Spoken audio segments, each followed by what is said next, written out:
दोस्तों, famous director Hansal Mehta की scam 1992 नाम की वेब सीरीज इन दिनों काफी चर्चे में है।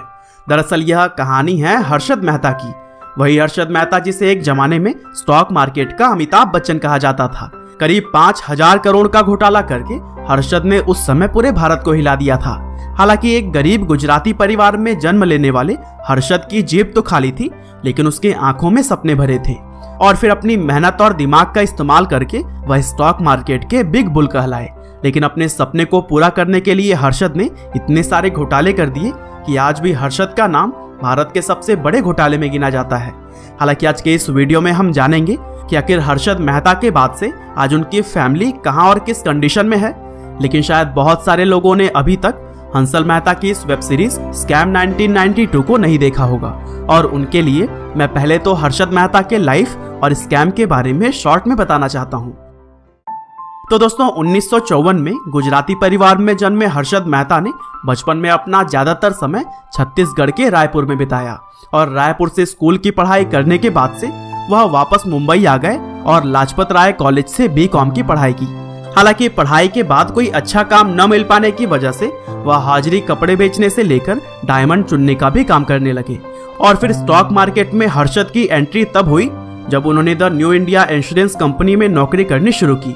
और फिर यहीं से हर्षद मेहता की स्टॉक मार्केट में दिलचस्पी बढ़ी और नौकरी छोड़कर उन्होंने 1981 में एक ब्रोकरेज फर्म को ज्वाइन कर लिया।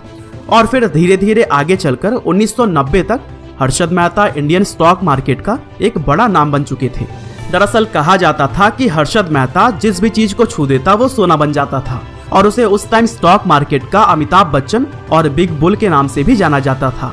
और दोस्तों, हर्षद मेहता को स्टॉक मार्केट की अच्छी समझ तो थी, लेकिन उनके लालच ने आगे चलकर घोटाले का एक बड़ा रूप ले लिया।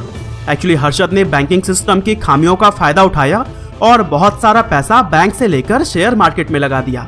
हालांकि टाइम्स ऑफ इंडिया के जर्नलिस्ट सुचेता दलाल को इस बात की भनक लग गई, तो फिर 23 अप्रैल 1992 को सुचेता ने इस पूरे स्कैम को अपने रिपोर्ट में छाप दिया।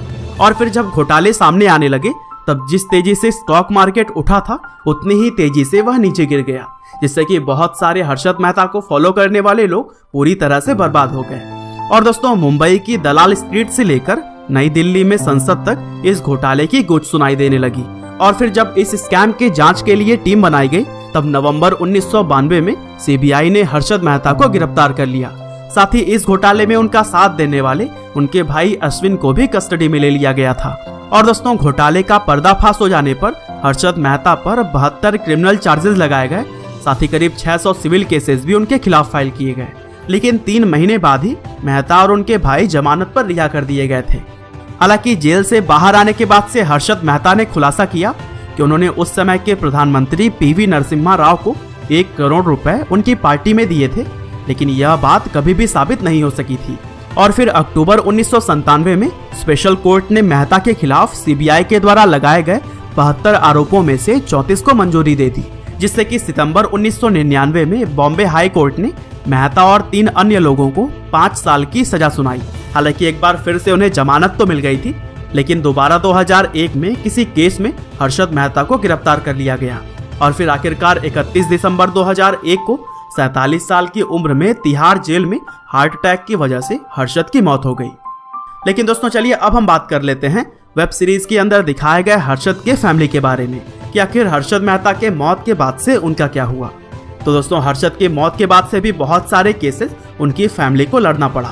27 साल की कानूनी लड़ाई के बाद आखिरकार टैक्स डिपार्टमेंट ने फरवरी 2019 में हर्षद मेहता, उनकी पत्नी ज्योति और भाई अश्विन पर लगे 2 करोड़ रुपए के टैक्स को माफ कर दिया।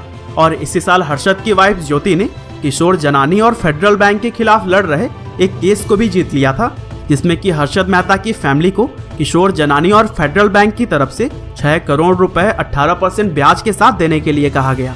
और अगर हम बात करें पूरे सफर में हर्षद मेहता का साथ देने वाले उनके भाई अश्विन के बारे में, तो वह लॉयर की जानकारी तो पहले से ही रखते थे, लेकिन 50 साल की उम्र में उन्होंने डिग्री भी ले ली और आज वह मुंबई में हाई कोर्ट और सुप्रीम कोर्ट के अंदर बहुत सारे केसेज आसानी से जीत चुके हैं।